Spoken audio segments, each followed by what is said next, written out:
Time to change out the filter and the bubbles because it ain't working no more. So we're gonna replace it.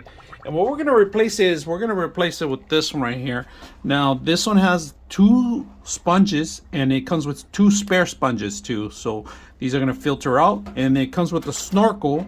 If you guys can see, it's gonna suck in some air and it's gonna bring it down, and clay balls. And the clay balls belong in the bottom, and we're gonna remove it and open it up and see what you get. All right, so what you get is you basically get a long extension cord, and on here it tells you instructions. All right, make sure you remove this too also, and the instructions tell you to open it up, and you open it up and there's extra sponges in here. Right, just be careful how you get them out. Fill it up with clay balls. So we're gonna fill it up with this, but let's remove them first. There we go. Fill them up on there. Let's go ahead and start it up. And of course, you get the suction cups here.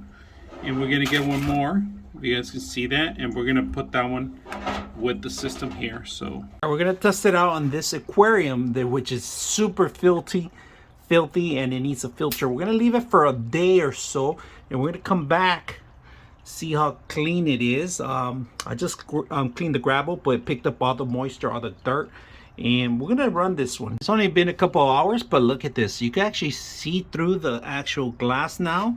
It's cleaned up pretty good. My shrimp, if you guys can see, they're on it. It doesn't disturb them. It's perfect if you have little small guppies or shrimp. Look at this guy. He's on the actual filter and it's cleaning pretty good. And the waterfall still works.